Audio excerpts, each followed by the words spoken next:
A relatora da CPI do 8 de janeiro, senadora Elisiane Gama, sugeriu o indiciamento do ex-presidente Jair Bolsonaro, dos generais Augusto Heleno, Braga Neto e Paulo Sérgio Nogueira, além do ex-ministro da Justiça Anderson Torres. A senadora Elisiane Gama apresentou o relatório final da Comissão Parlamentar de Inquérito do 8 de janeiro no Congresso Nacional. Elisiane pediu o indiciamento do ex-presidente Jair Bolsonaro por 4 crimes. São eles: associação criminosa, violência política, abolição violenta do Estado Democrático de Direito e golpe de Estado. Se for condenado, as penas podem chegar a 29 anos de prisão. Durante a leitura do texto, a senadora afirmou que o ex-chefe do Executivo tem participação direta em grande parte dos ataques às figuras republicanas. É de conhecimento notório que Jair Messias Bolsonaro nunca nutriu simpatia por princípios republicanos e democráticos.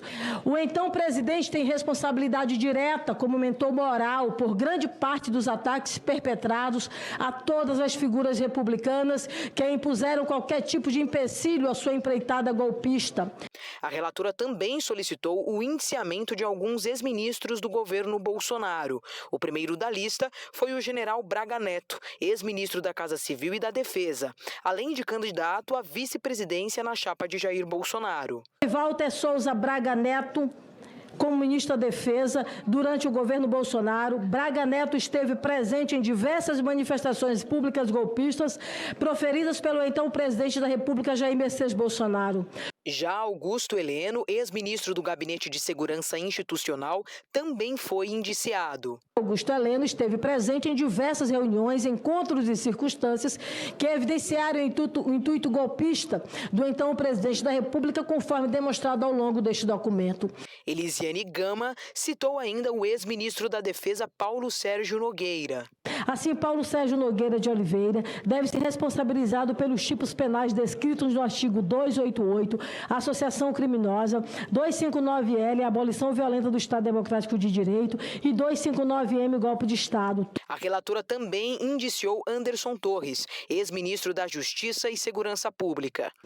Este relatório demonstrou cabalmente que, em vez de combater as ações criminosas que culminaram na violação ao prédio dos 3 poderes da República, Anderson Torres aderiu subjetivamente à vontade de Jair Messias Bolsonaro na intentona golpista. Por fim, o tenente-coronel Mauro Cid, ex-ajudante de ordens de Bolsonaro, foi indiciado após investigações encontrarem em seu celular estudos sobre um eventual golpe de Estado. Conforme elementos colhidos por esta comissão, foram encontrados no celular de Mauro Cid a minuta de um decreto de garantia da lei da ordem e alguns estudos destinados a dar suporte a um eventual golpe de Estado.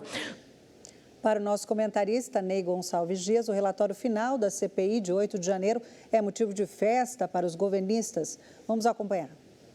A relatora da CPI do 8 de janeiro, a senadora Elisiane, apresentou nesta terça-feira o seu relatório, pedindo o indiciamento do ex-presidente Jair Bolsonaro e de 8 generais. Ela pede também o indiciamento de mais de 60 alvos de indiciamento.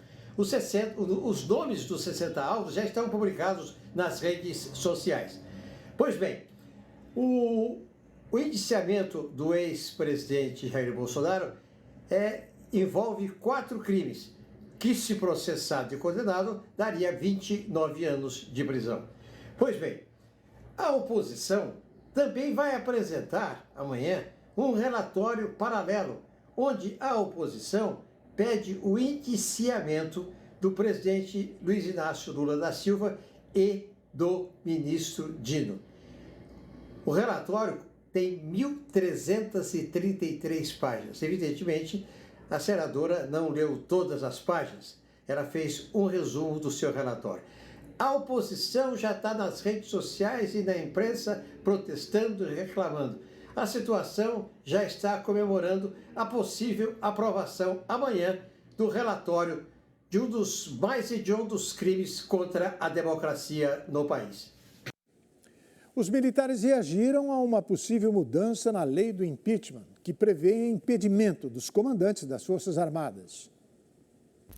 A proposta de reformulação da lei do impeachment, apresentada pelo presidente do Senado, Rodrigo Pacheco, tem mobilizado a oposição de militares por prever, entre outros pontos, crime de responsabilidade para comandantes das Forças Armadas.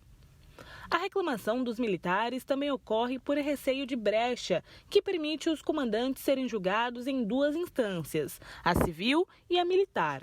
O projeto de lei continua em fase inicial de discussão, mas a entrega da relatoria ao senador Everton Rocha, do PDT maranhense, vice-líder do governo Lula, foi vista como um sinal de que Pacheco quer dar andamento ao tema. Desde então, militares já procuraram o gabinete do relator e apresentaram emendas para tentar alterar o texto. Um dos pontos mais criticados é o que prevê impeachment do comandante de força em caso de manifestação político-partidária.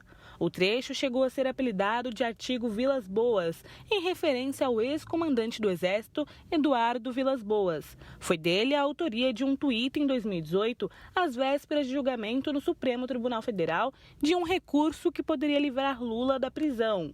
O projeto regulamenta o artigo da Constituição que trata de crimes de responsabilidade.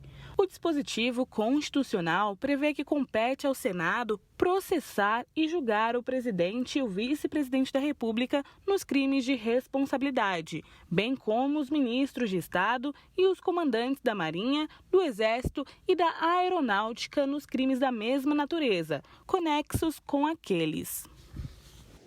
O assessor especial da Presidência da República para Assuntos Internacionais, o ex-chanceler Celso Amorim, foi enviado pelo presidente Lula a Barbados, na América Central, para participar de uma reunião nesta terça-feira que vai discutir as eleições na Venezuela. O encontro mediado pela Noruega deve reunir integrantes do governo de Nicolás Maduro e também da oposição, segundo a presidência brasileira. As próximas eleições na Venezuela estão previstas para o ano que vem. Em 2018, quando Maduro foi reeleito para um novo mandato, houve denúncias de fraudes. Parte da comunidade internacional não reconheceu o resultado. Segundo o Palácio do Planalto, além de Celso Amorim, representantes de outros países também devem participar do encontro em Barbados, entre os quais Estados Unidos, Colômbia e México. Nesta segunda, Lula e Maduro conversaram por telefone. Segundo a presidência brasileira, os dois falaram sobre as eleições no país vizinho, fornecimento de energia elétrica, sanções dos Estados Unidos à Venezuela e o pagamento da dívida venezuelana com o Brasil. Lula e Maduro são alinhados politicamente e o presidente da Venezuela esteve em Brasília neste ano. Na ocasião, porém, gerou polêmica uma declaração de Lula, no qual o presidente brasileiro disse ao colega venezuelano que ele deveria reagir a narrativas sobre a democracia no país. Maduro é acusado, por exemplo, de perseguir adversários políticos. O Rio Negro, no Amazonas, registrou o nível mais baixo de toda a sua história. A ministra da Saúde, Nízia Trindade, anunciou 225 milhões de reais para reforçar o atendimento médico no estado em razão da forte estiagem que atinge o norte do país. Dos 225 milhões anunciados pelo Ministério da Saúde destinados ao atendimento médico no Amazonas, 102,3 milhões serão enviados em parcela única, enquanto os 122,7 milhões serão incorporados ao teto de média e alta complexidade do estado. As cidades de Lábrea, Tabatinga e São Gabriel da Cachoeira vão receber recursos para reforçar a assistência na atenção primária. Segundo a ministra, a escolha dos municípios não é fruto de uma ideia de gabinete, é uma análise técnica em diálogo com associações municipais, prefeituras e o Conselho de Secretários Municipais de Saúde. Nesta segunda-feira, o Rio Negro, localizado no município de Manaus, no Amazonas, registrou o nível mais baixo de toda a sua história contabilizada.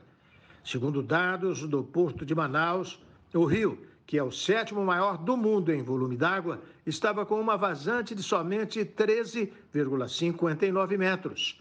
Esse é o menor registro desde 1902, quando as medições começaram a ser realizadas. No Acre, após o pedido de ajuda ao governo federal, O secretário nacional de Proteção e Defesa Civil, Volney Barros, reconheceu a situação de emergência nos 22 municípios do estado devido à seca extrema. E depois do intervalo, o agronegócio no estado de São Paulo cresce 7,5% entre janeiro e setembro deste ano. O presidente russo Vladimir Putin não tem nenhum concorrente real que possa desafiá-lo nas eleições de 2024. O Brasil News volta daqui a pouco. Fique com a gente.